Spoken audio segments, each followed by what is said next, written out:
What is up, guys? This is All the Smoke on Strength and Physique with your hosts, Adam and Chris, where we provide you with evidence-based information, community support, and recognition to all who are bettering themselves with fitness. On this episode, we talk to Barbara Sanchez, Ph.D. student from Ohio State, who is focusing on all of you women and how your flow can benefit the training you are doing. Barbara, so you're our second guest, so we're still relatively new with this.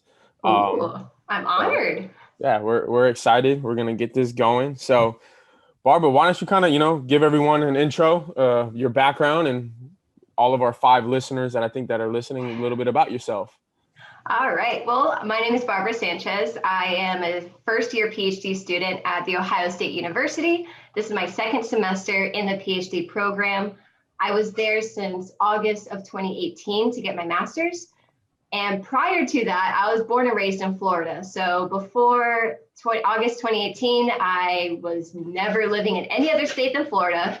And I moved all the way to Ohio. So that's an interesting change there. In my undergrad, I went to the University of South Florida, where I met Adam, and we did the exercise science program together. We graduated in 2018 in May. Feels like so long ago. But more of a background as to like how I got there. So in high school, I was more into the health sciences. I was in this program called HOSA, which is for Future Healthcare Professionals. It's a co-curricular health-derived organization that establishes leadership skills among students, as well as teach them about health, the healthcare system for the aspiring nurse, doctor, PA, individuals like that. Well, part of HOSA was to do competitions, and my competition was sports medicine. Ooh. And so that was more in line with athletic training, about taping ankles. I taped so many ankles out of my classmates to practice, splints, learning about sports medicine. So that's where my love of mixing sports with healthcare came about. And I got to the point where I was competing at the national level. So it was I was one of 30 top competitors, and we competed at ESPN Wide World of Sports in Orlando. Oh yeah, hard flex there. And that was actually my second time there. My first time at ESPN Wide World of Sports was for soccer. I was in this club travel team, and I competed at I think it's like U15 or U16 level for this tournament, and we actually won gold. So bigger flex there. So that background got me into really wanting to do work with athletics, which is a lot of hot spot for a lot of students. But interestingly enough, when I applied to USF, the athletic training program got switched from a bachelor's to a master's that year. I didn't know that.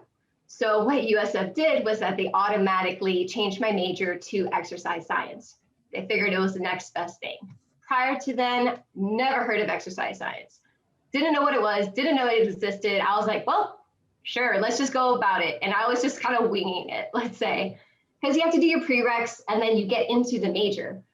So once I got into the major, that's where I got involved with Dr. Bill Campbell and his Physique and Performance Enhancement Lab. And I always tell the story that that's where I got my love for research, because I was yelling at guys to complete their 1RM lifts, telling them to, stand back up or press that bar or, lock it out, just yelling at guys. And I loved it. I'm this tiny little thing, 5'4", barely hitting 130 when I try, yelling at guys that are squatting like 400 or 500 pounds or deadlifting 500-600 pounds. And I'm just like, here's your protein, have fun. So that's where I really loved exercise science, where I really got into the whole study design, data collection. I was really inquisitive, and I bothered Dr. Campbell a lot about, hey, can I get experience doing the pre-testing? Can I get experience doing the post-testing? I don't want to be just a lab assistant who, in my words, like babysat the participants. I wanted to be more involved. So as the semesters went on, more projects got involved. I was able to be a part of like body composition data analysis, where we learned the ultrasound machine. And through that experience, that's where I decided to use my position in the Honors College to write a thesis. And the thesis was focusing in on female resistance training and the effects of body composition and strength outcomes. Why I chose females was because during my time at USF, all the studies were done on men. And I'm just a hater on that. I'm just like, yo, where are the women? Where are the women at? And Dr. Campbell described to me that before I came there was a study that had female subjects, but he described some of the complications working with females presented, more like the menstrual cycle. Like, how can that be a confounding factor, which makes research a bit more difficult because, as you know, the more factors that go into the problem, the more complex it is to figure out, did A relate to B? So that's like the confounding variables.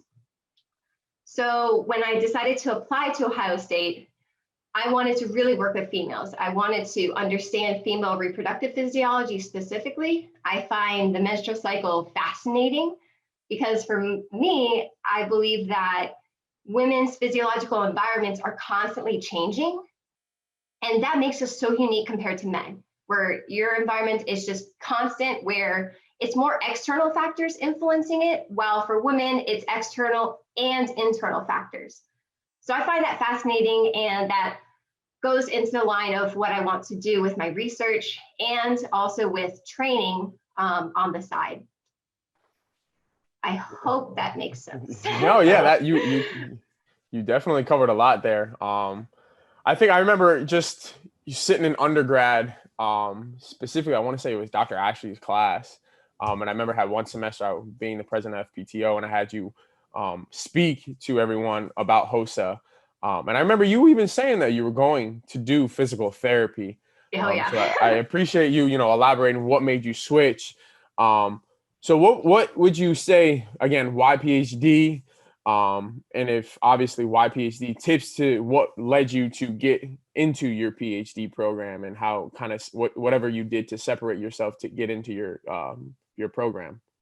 Yeah, so why PhD? Well, you remember when you're a child and you're playing pretend like, oh, when I grow up, I want to be this, firefighter, doctor. Well, the first thing I ever wanted to be was a mother.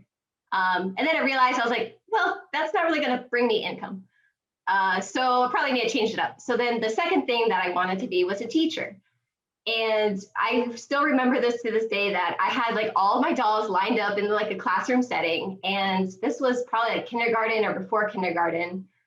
We had these like thick old books that my parents bought us that were like kindergarten, first grade, second grade, that they were like workbooks that had different subjects like reading and science and math for those grade levels. And I taught my dolls from those books. So that's where like my love of teaching and like sharing information comes from. But as I went through high school, I feel like I kind of forgot that. And so I wanted to be in the health profession, mainly because both my parents were in the health profession. My dad was very, very sick growing up, and I found myself taking care of him because my mom worked 12-hour shifts, night shift. 1 week straight, she was off for a week, but she turned into a vampire. So she wasn't up during the day, she was up during nighttime. And so I found myself taking care of my dad a lot. He had diabetes and high blood pressure and all those factors. And that's where I was like, yo, health profession, like I can make a difference here. And it came about when I was in HOSA. I was served as a state officer, and we did a lot of workshops for students, about leadership development workshops. And during my time as a state officer, I served for 2 years. I did a lot of workshops, and I was like, I love this stuff. I love coming up with a lesson plan, implementing it, teaching students about communication strategies, teaching students about personal accountability. This was all high school. This was before I even got to college. And so when I found myself in college, I was not involved with HOSA as much as I was in high school, but I found myself being involved in the Latin dance club. And so I learned salsa, bachata, and all that stuff. And I got to the point where I started teaching salsa and bachata to people who probably had 2 left feet. And so breaking down the basics of like, all right, left foot, then you do the right foot, then you go back to the left. So down to the basics. And I loved it. I loved the teaching aspect.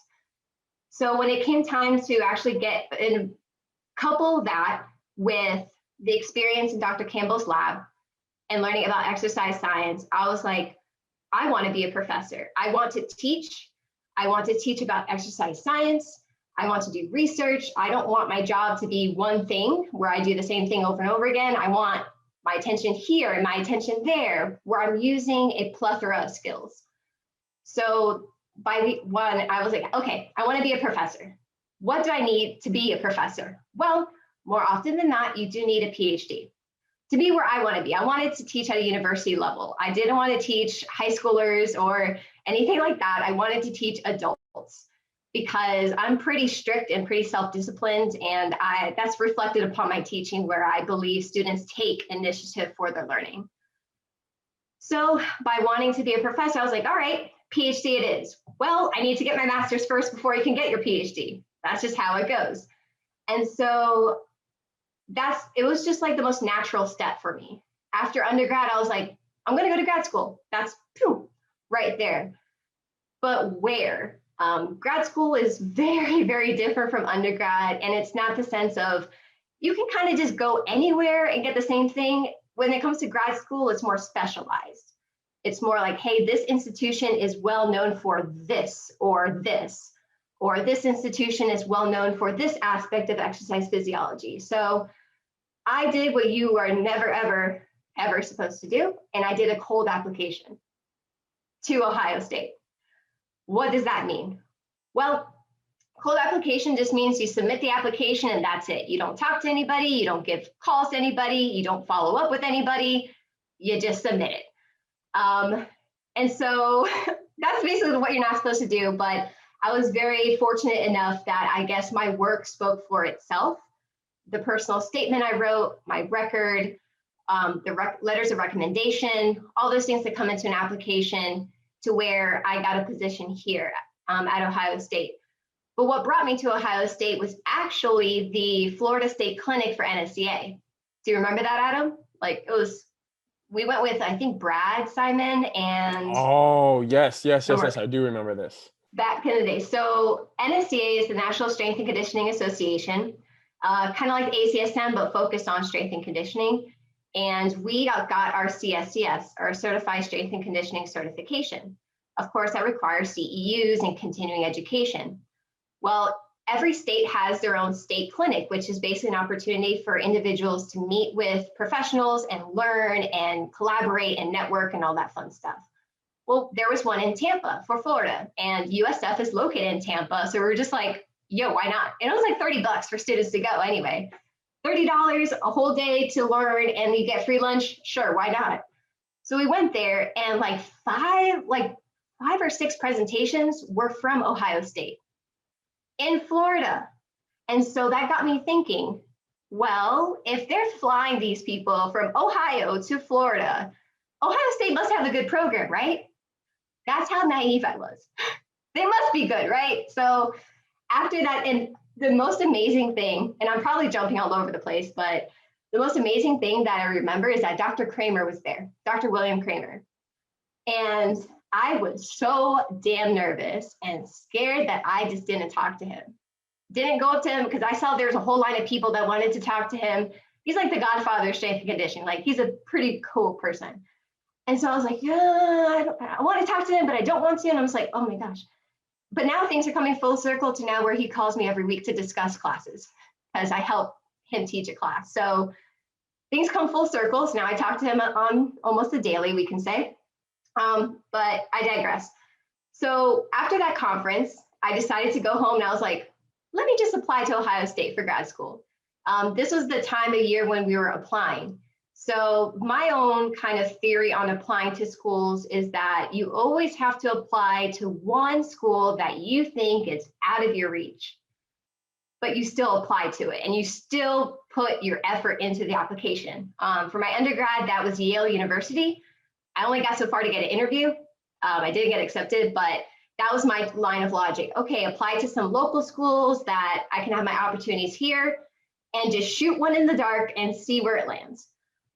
Well, that shot in the dark turned out to be the best damn thing I've ever done for myself. And thinking about it, it's like the belief in myself that I have the brains, I have the capabilities, I can work towards this, gave me the confidence to be like, yeah, let me just apply and see what happens. So a couple months later, we were getting acceptances. I got accepted to USF and to UT. However, neither provided me a GA position, which is a graduate associate, which essentially helps pay for the tuition. So I was kind of bummed out. I was like, dang, all right, what am I going to do? I completely forgot I applied to Ohio State, to be honest. Completely forgot. Because like I said, it was a cold application. I did no follow-up. So mentally, it was like, all right, send and forget about it. One day, I got this phone call from an unknown number, but the area code was 614. It says Columbus, Ohio. I looked at it and remember thinking, who is calling me from Ohio? I don't know anybody. And so I purposely ignored the call. So then I was like, oh, voicemail. All right, let me just check it out. Lo and behold, it was Dr. Marish, my advisor right now, calling me to say, hey, we accepted you. We want you to come to Ohio State. Just let me know what you think. Let's schedule a meeting. Maybe you can come up here for a visit. And as soon as I heard that voicemail, I was like, oh, shit. I just completely ignored this opportunity. So one thing led to another. I came to visit it was the end of March of 2018. And I got the tour, talked to all of the professors in this scary round table discussion. This fancy conference room, we had Dr. Jeff Folick, Dr. Brian Fote, Dr. Rick Petosa, Dr. William Kramer, and Dr. Carl Marish. They were all sitting in this conference table and they're like, you take the head of the table and tell us about yourself. And I damn well almost shat my pants. I was like, okay, where do I begin? I was like, whew. But then the most beautiful thing is that now I'm here talking to you guys about that experience, and I can just sit back and laugh and be like, wow, how much have I learned in the past 2.5 years since that moment, 3 years almost.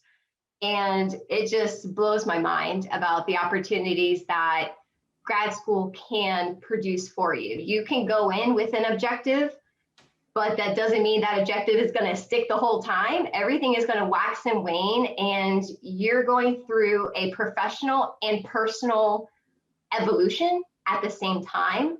And so it definitely changed me forever as a person and as a professional. And it's just a blessing and opportunity to be able to share that with everybody. So one of the big things I'm trying to figure out is, what suggestion would you make? I mean, big trend here is probably confidence. You've gained a lot of confidence, I think, over the last few years after you get accepted into OSU. But why not have that as you were applying? Why have a shot in the dark at OSU? That's a big, I would say, recommendation for people looking into this. But what other tips would you recommend? So definitely when applying to a grad school or a PhD program, or what I call your next steps, you have to do your research. And this is something that I did not do as much as I should have looking back, but don't we all have those thoughts where you're like, man, if I knew then when I knew now, that application would have been fire. That application would have been the best damn thing to hit their desk. But some tips about going out there is knowing what you want. And sometimes that takes research. I knew since I was a kid, I wanted to be a teacher, but it took some time to actually realize and recognize that through opportunities and through taking chances.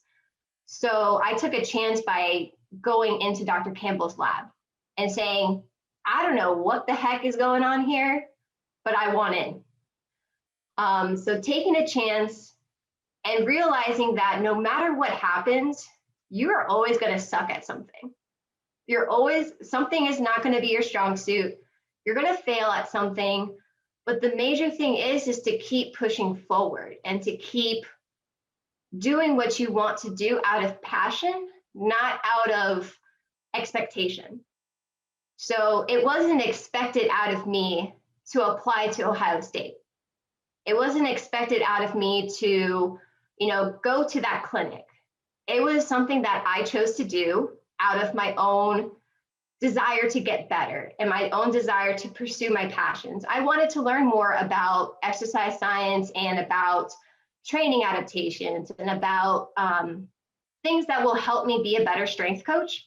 And that's why I joined that clinic.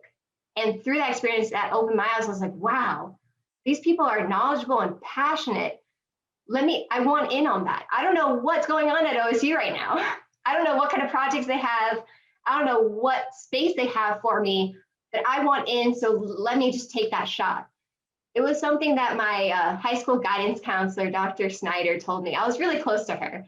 She said that you will never know unless you put your name in the hat, which is kind of another way of saying, basically, you're always going to miss the shots that you don't take.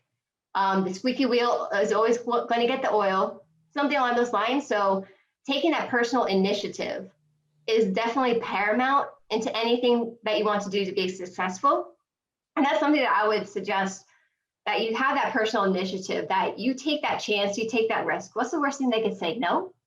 Okay, and you move on. What's the worst thing you do? Embarrass yourself? Well, I've embarrassed myself all the time. Like it's the human factor. We're always going to do something where it's like, I probably should not have said that way. Whoops. Or you say something, you're like, wow, that came off as like a dirty joke, but my bad, in front of a professional crowd. So it's just understanding that nothing is going to get handed to you. You have to reach out for it. And if it's not there, reach out in a different direction. So that'll be something that I would definitely highlight. I did take notes here, so I'm just trying to remember what I want to share. So basically, like, initiative is a big one, confidence is a big one, but also engagement. Actually putting your attention and focus to what you are doing. I know in the classroom, it's really hard sometimes. We get distracted. Sometimes a lecturer isn't talking about something that is of interest of us, but you can always learn from any opportunity, whether it is of your interest or not of your interest. So getting engaged with your studies and engaged with your passions, you're going to be successful no matter how much money you make. And it's not about money, it's about being happy. It's about doing what you love and loving what you do. And through that, going from your passion and working towards it by engaging in activities and in taking personal initiatives to lead yourself further into your passions, is something I would suggest everyone kind of take a deep look at themselves and be like, what do I really want to do? And how do I get there? And take one step forward. The next day, take another step forward. The next day, you can maybe leap. Who knows? I would say, man, we all know this podcast called All the Smoke. Barbara is dropping all the smoke right now. All the smoke. Yo, so all right, Barbara. So I think a lot of people, what they don't know about you is, right, you used to actually be like, a group instructor, a personal trainer. Tell us, a little bit about that side and how possibly that is transferred over to, your current research at OSU, and even about your thesis at USF. How do those, those factors, being a trainer coach, kind of play into your role as a researcher? Oh, for sure. So my first coaching experience when it comes to like fitness coaching, I consider dancing also coaching, but in a different aspect, was my experience working at Verizon. So I had the opportunity to work part-time as a like corporate wellness intern at Verizon. I did that for a semester. And that's where I got my experience doing group fitness. That's where I got my experience actually learning how to lift properly and going through some injuries and some whoopsies about going too hard too soon. And I remember one of the things that got me terrified was like, hey, you're going to teach a spin class. Oh, excuse me? What? A spin class is like a cycle class with music. And I was like, yo, what do you mean I'm not going to do this. But they made me do it and I did it. And so I came up with like this Latin thing playlist because that's all I know. And that experience like showed me the similarities between teaching and training. There's a lot of skills involved with both. There's a lot of transfer skills, I would say. And it kind of takes the teaching to the next level where you're actually implementing actionable changes. So that experience got me more confident into displaying what I know about exercise science, about lifting. And then in addition, my other training experience was the FIT program we had at undergrad at USF, which low-key the best thing for undergrads, to be completely honest. Basically, that program was that normally we were supposed to be paired up, and we had a client that was either faculty or staff member at USF, and we were their personal trainers for a semester. Well, I had the opportunity of not having a partner. I don't know why Dr. Ashley or Dr. Campbell chose that, but instead of being partnered up with my classmate to train this one individual, I was the sole trainer for this individual. So it was really a great opportunity for me to develop my own training philosophy and actually going through the struggles of personal training. For example, one of the first weeks we had, for some reason, my client's car didn't work. And so they wouldn't allow her to go inside the, I forgot what his name is called, rec center, right? We couldn't go into I was going to say RPAC, but I was like, that's not right. The rec center to work out. And I was just like, but I need this for a grade. Like, she needs to work out. I was like, what the hell do I do? And so I was like, it's Florida. It's warm all the time. Let's go outside and let's do an outdoor workout. And so we found some tires. We found like this random sandbag that the JROTC uses right by the RPAC. And I went and I just came up with a workout on the fly. I was like, all right, we're going to do some jumps. We're going to do some walking lunges. We're going to do some calisthenics outside. And that experience really highlighted to me my ability to think on the fly and to keep in mind the principles of training, which is, movement mechanics, doing things properly, so on and so forth. And so moving on from that, we had the internship, and I interned at Tampa Sports Academy. This was probably the most impactful experience I had because I got to work with children as young as 6. I was coaching. We did group classes for high school athletes. We did training for the JV football team nearby. And we worked with tactical professionals. We worked with Gen Pop. We worked with older adult. It was literally everybody under the sun came to this facility. And so that's where I got really great experience working with agility, working with speed training, and working with more like the baseline strength, understanding the basics. Like, how do you teach a child how to squat? Like, okay, I was like, all right, how do you teach a child to run? So basically going back down to the basics, and that really formulates my philosophy of keeping it simple and keeping it to the basics. And like I said, that translates over to teaching. For me in my field, like, you have to master the basics in order to be able to teach others how to do the basics. You have to really understand the ins and outs of the basic foundational knowledge, because from there, that's where everything sprouts, is your foundation. If the soil is terrible, your trees are going to be trash. You got to get that good soil there. And so using that experience, working with military, working with children, and coupling my interests with working with women, I've decided that I want to focus my research on female reproductive physiology, mainly looking at female reproductive hormones, estrogen, progesterone, mainly, and how those influence different factors of health, fitness, and performance in line with balance, agility, strength, and power measures. So that's where my thesis came from those desires to understand those concepts, and from the desire to basically demystify working with women.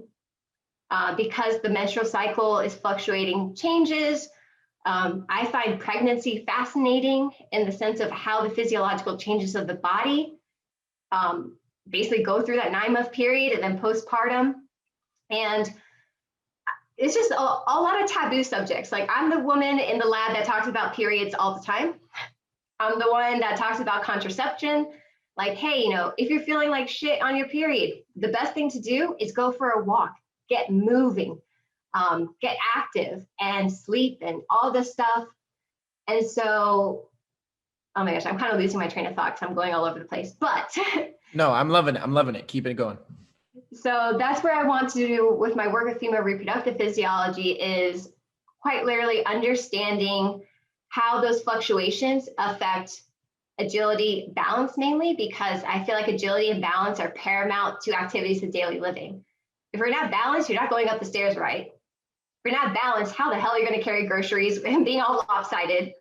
If you're not agile, you can hurt yourself if you're running after somebody, your dog in the middle of the road, wandering off, or, running on with kids. And the basic facets of strength and power are very underappreciated in Gen Pop female populations. So the taboo nature and the myths that, oh, if I do resistance training, I'm going to be bulky and look manly, or all this other bullshit. It's just bullshit. And the fact that, oh, if you're pregnant, you shouldn't be exercising. That's fucking bullshit. Our ancestors, back in the day, hunter-gatherers, those women worked till the day that baby popped out.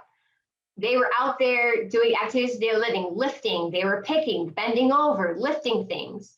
And so from understanding our history as humans, I was like, okay, well, exercise during pregnancy needs to be better understood, because and this is again like my philosophy on life, is that the health of women determines the health of humanity, because everybody comes from a womb, and everything affects the womb. What you eat, how you sleep, the air you breathe, the stress you enact on yourself, socioeconomic status, how much you move, all those factors influence the baby, and that influences every single generation. So by understanding female reproductive physiology, optimizing female health and fitness parameters, understanding how do performance and strength change as a woman goes through her life, as a woman goes through different phases of the menstrual cycle, as women become women during puberty, those I feel will impact the future of humanity. And that's pretty big level thinking, but that's where it comes from for me. It's like women's health is so important that it needs to be up there in terms of climate crisis, in terms of socioeconomic disparities.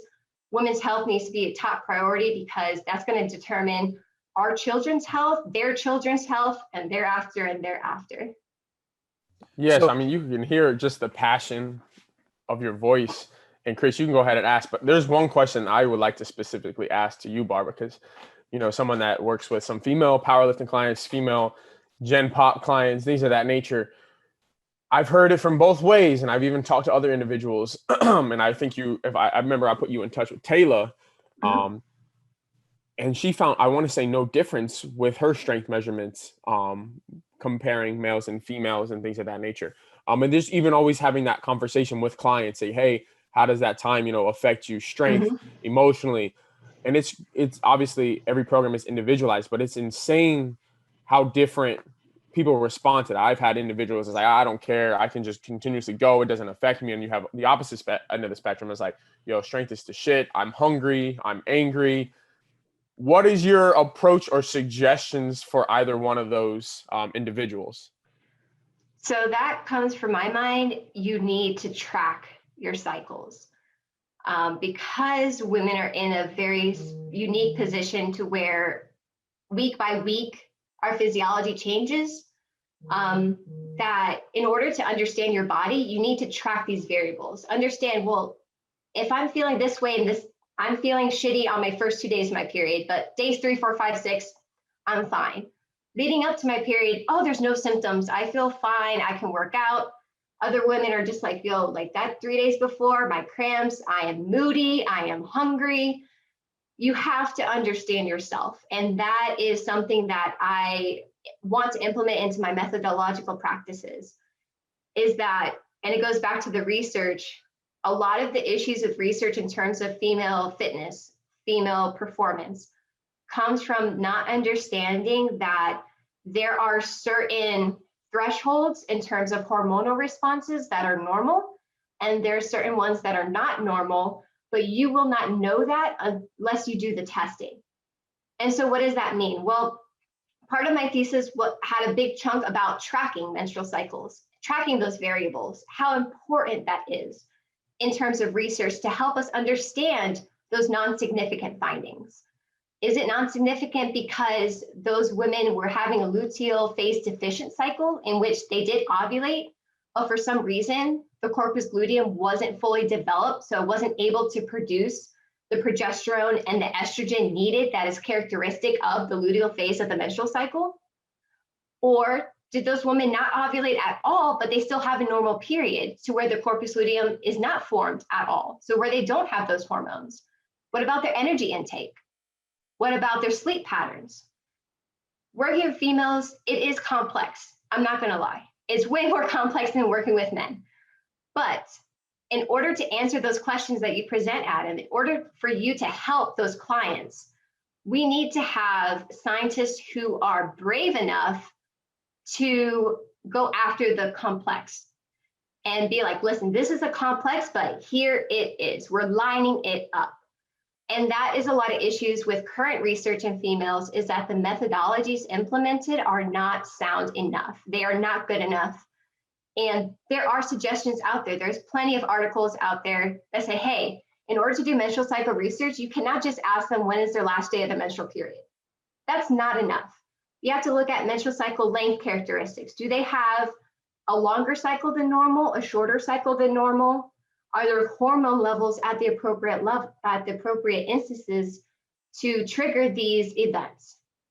Because estrogen is the main female sex hormone, and it works a little similarly to testosterone in terms of muscle functioning and protein functioning, stuff like that. And it comes to the point of, I'm trying to remember your question. It comes to the point of tracking. Each woman is different. So if you have the client that's like, hey, I feel freaking phenomenal any time of the day. Okay, well, let's make sure that we track your menstrual cycle as we're tracking your training history. Making sure you have those things in line. Men don't really have that issue, but if you track your menstrual cycle along with your training cycles, your resistance training or aerobic training cycles, that'll give you a better understanding about those individual variations. And there's plenty of apps out there for women to track their menstrual cycle. The key is to be consistent. Consistently track your cycles, consistently understanding what happens with your own body, because at the end of the day, that's what's going to fuel your motivation, is how you're feeling or how your body's reacting to these different situations. And so as a coach, I would say just being aware of, certain times of the month are just going to suck and we have to go about it. But this is how we can modify our plans. This is how we can make sure that those cramps are not, too horrible. Let's take these preventative measures. Let's make sure that you're understanding that before the time of the month, you may need to eat an extra 100 or 200 calories. So you need to program that into their understanding. Okay, well, you might become bloated, so your clothing may not fit properly, or you may feel uncomfortable doing certain motions because of the bloating, such as, deadlifting or leg press, where everything kind of compresses in. I hope that answers the question. Yeah, so I would say, right, a lot of it is just that coach-client relationship and asking those, I don't want to say awkward questions, but much needed asking questions. And like some individuals that it doesn't affect them, you kind of just, all right, well, we're going to just keep rolling with it. The other individuals that, it's extremely effective. I've taken this idea from a podcast for 3DMJ is like, let's just structure refeeds, give you more foods if you're hangrier and things of that nature. But however, right, what would you do for those individuals that it's so all over the place as well? Because I have another client that 1 week it is what it is, or 1 month it is what it is, another week it's terrible. But would you still stand by, hey, you just have to kind of be aware of whatever happens, this is the approach you're going to take? I would say at that point, if it becomes very fluctuating to where 1 month is good, the next month is kind of funky, the other month to where there's not a pattern, I would refer out to possibly their physician, possibly to an endocrinologist, possibly to just looking further into it, because abnormal fluctuations are a sign that something isn't right. Something is out of balance, because the menstrual cycle is the 5th vital sign for women. It's just as important as blood pressure, heart rate, respiration rate, temperature. It gives you so much information about what's going on, to where a couple months are like, oh yeah, this is how it is. But now for the last 3 months, these things have changed. My periods are longer. I feel more shitty.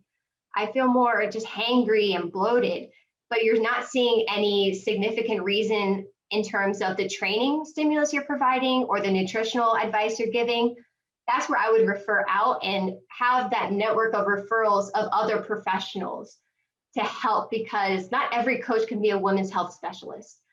That's definitely not what I'm trying to say here.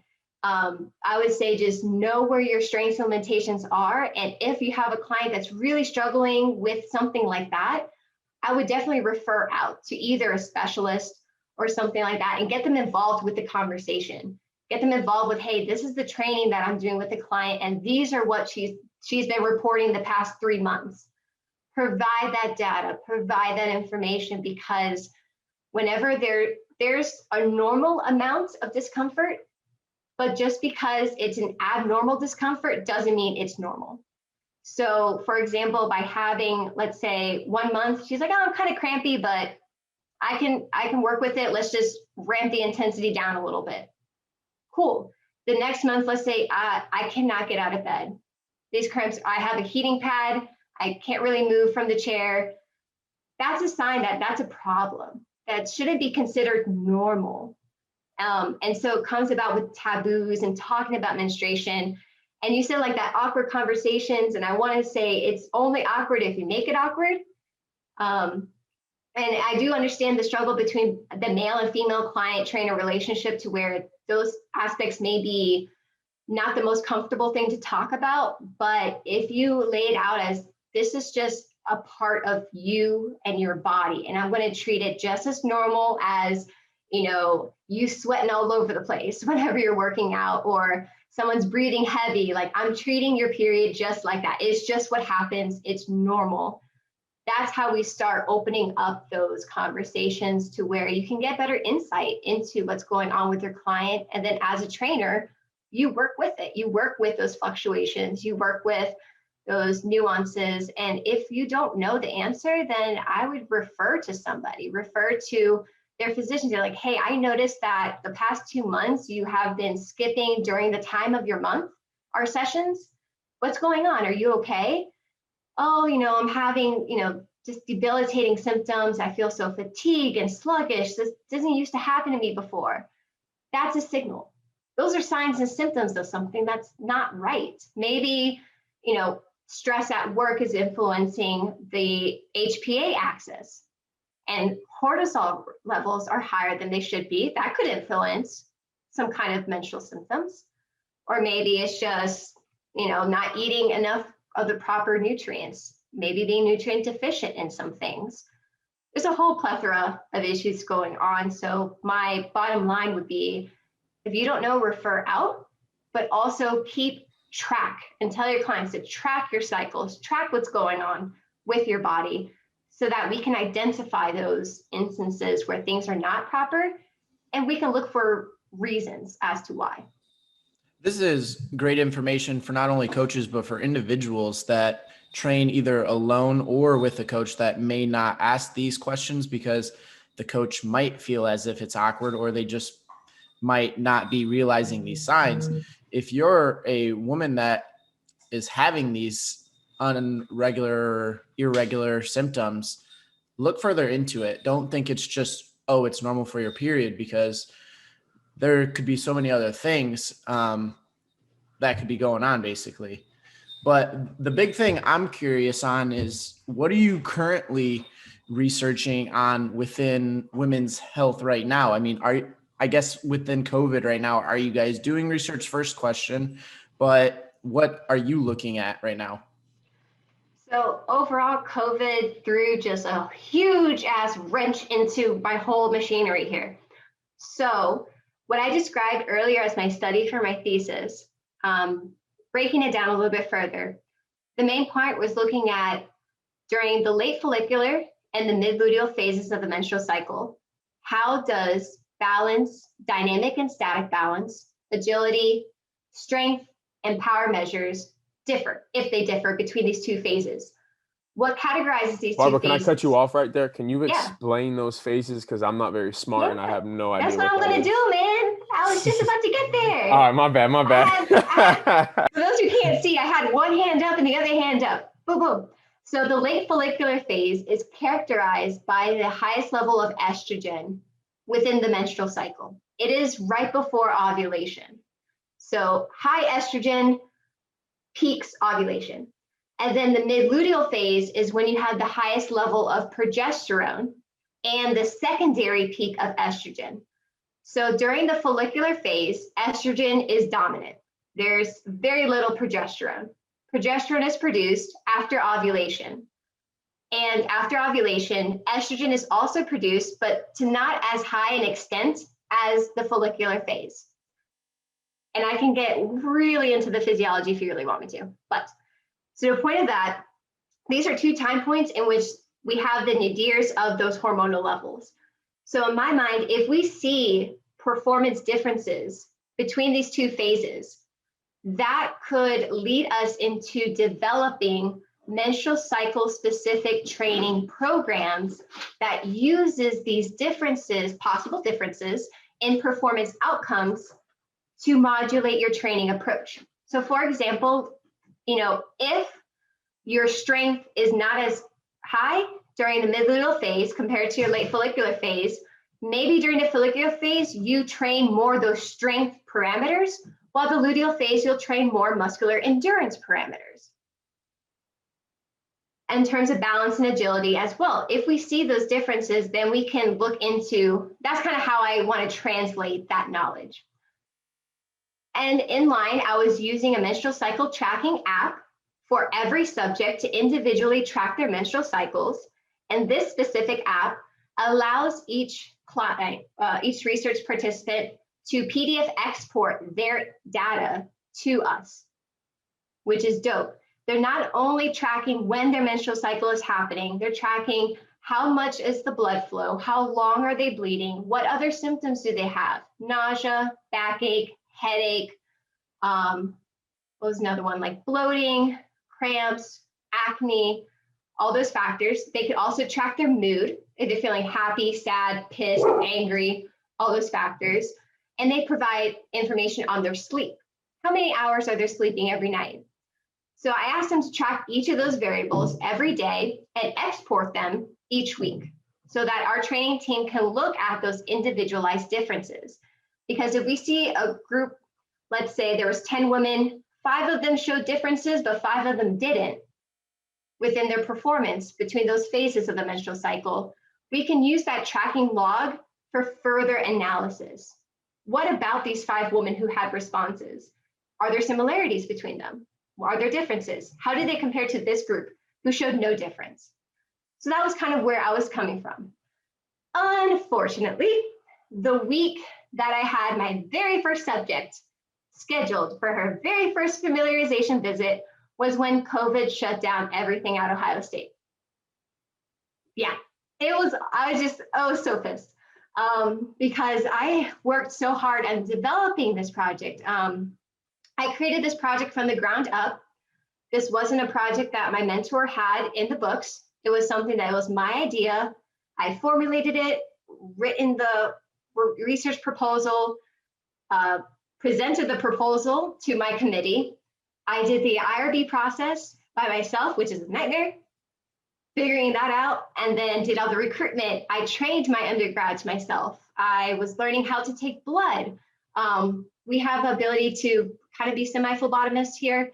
So I learned how to draw blood so I can do the serum hormone analysis because I was taking blood samples and actually quantifying the hormonal levels of estradiol and progesterone.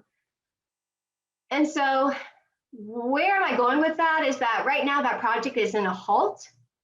I'm at the position now where we're figuring out what to do with it. Because so much time has passed because of COVID regulations, and we had a phased approach as to resuming research on top of me, figuring out how to graduate. I graduated on time, so yay. And going through the PhD process where we have to shift all of our courses to online. So right now, my main focus is on teaching, is supporting my faculty by being the technological guru behind Carmen. I was able to work and transfer our basically exercise physiology lab from an in-person course to an online course. that was what I was working on. And so when it comes to research right now, we're working on figuring out, should I take this project that was my thesis and turn it into my dissertation? Or should we kind of scale it down to do a small scale study so that it could build into a dissertation? That's what we're trying to figure out right now. Because there's a lot of moving parts. There's a lot of things that expired because of the hiatus of COVID, all the ovulation tests. Some of my blood collection tubes have expired. We're looking at personnel and manpower. I'm the only grad student that my professor has, so I don't have a team really to fall back on. It's kind of like, what am I capable of doing? So right now, my current research focus is on writing, which is not really what people may not think of as research, but in my eyes, research that isn't published is research that isn't done. So right now during COVID, while we're still understanding the research hurdles that we have to go through, and by me being an asthmatic, I'm pretty apprehensive about working with clients at the moment because I have to teach already, and that makes me kind of uncomfortable at the moment. So right now, that's where I'm at, just working on writing, which is actually smacking my head on the table. Find out writing is one of the hardest things about research. It's like, how do you just put it all on paper? But we have some things up in the pipeline coming about. Other labs in my program have been doing amazing projects in terms of the ketogenic diet and its influence on metabolic syndrome, type 2 diabetes. We have a community project in which they're doing a comprehensive lifestyle intervention with group therapy on top of resistance training, on top of survivorship in terms of cancer. We have other things in the pipeline concerning our data analysis concerning like a float study that we did on using float as a recovery modality for exercise. So we have a lot of great things going on in the lab, but it's more for me in terms of getting that research out there, which is kind of the half of research that you kind of do at the later end of your PhD. I'm doing it now, kind of that writing manuscripts, writing review articles. I just submitted my first article a couple of days ago. So I'm just like, let's go. So those are the kind of things that I'm working on, but hopefully with my dissertation, I would love to work with female military personnel. So either JROTC cadets or women in the military, and looking at these aspects of performance as a factor of menstrual cycle variation, but also as a factor of pre and postnatal care, which I find fascinating. Like if you have a servicewoman in the military, she gets pregnant, has babies, comes back into service, her physiology is different, man. It's not the same, but you can't treat it the same way. Like, how is it different? How does this, and especially with women becoming more a part of active combat situations, their roles in like military police or even on combat units are increasing. So looking into those kind of health and fitness parameters is something that I hope to do in the future. This is extremely awesome because a lot of people don't realize how much time and effort goes into the process of filling out those IRB forms, all these other things.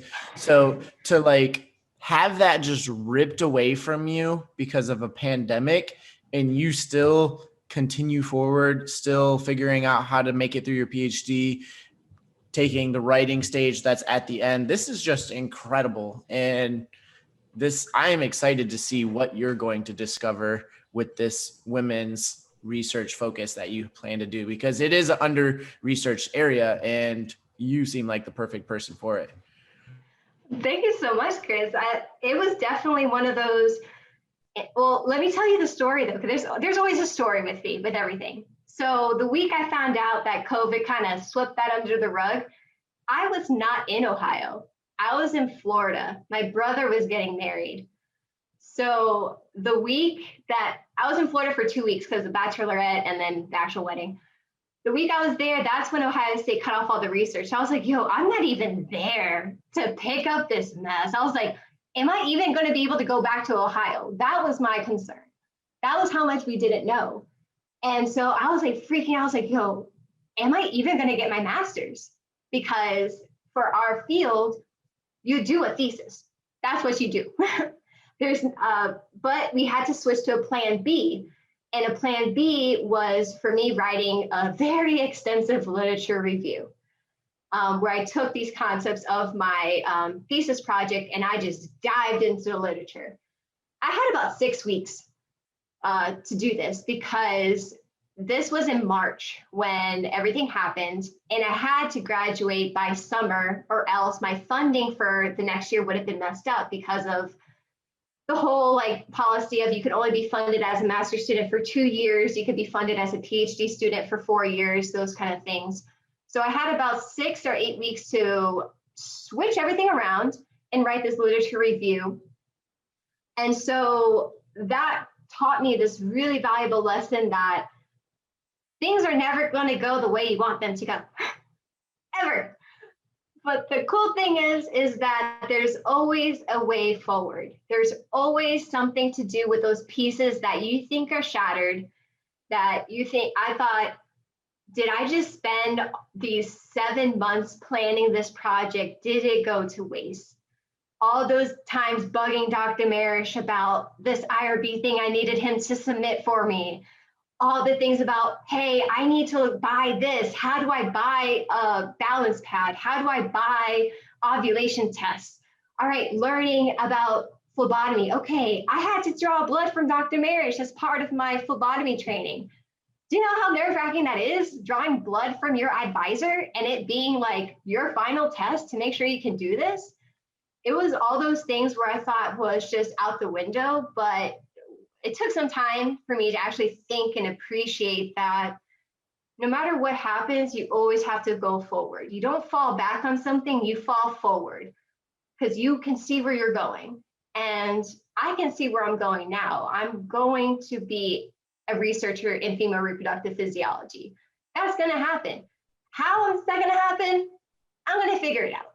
I'm going to figure it out as I get there, but it's going to happen. So that kind of determination and just, again, going back to knowing what I want to do with my life. I want to be a professor.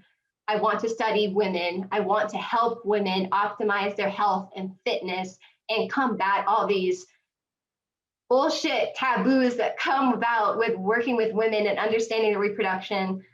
And so it's just a marvelous journey to realize that no matter what happens, there's always a silver lining to everything, and you just got to find it and work with it.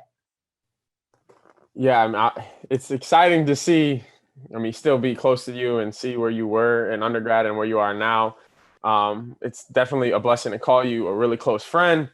And I can only wait to hear what's happening with your lab and your research. We'll definitely have to have a part 2 where we literally go over just the menstrual cycle and the reproductive system. And there's either some topics that I would like.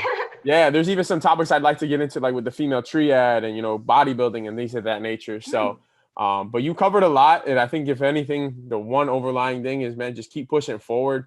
Don't matter what happens. It's all about the mindset. And you got to kill a mindset. So we appreciate you, Barbara. To wrap things up, I always like to do some random ass questions. And I know you're a Pokemon fanatic.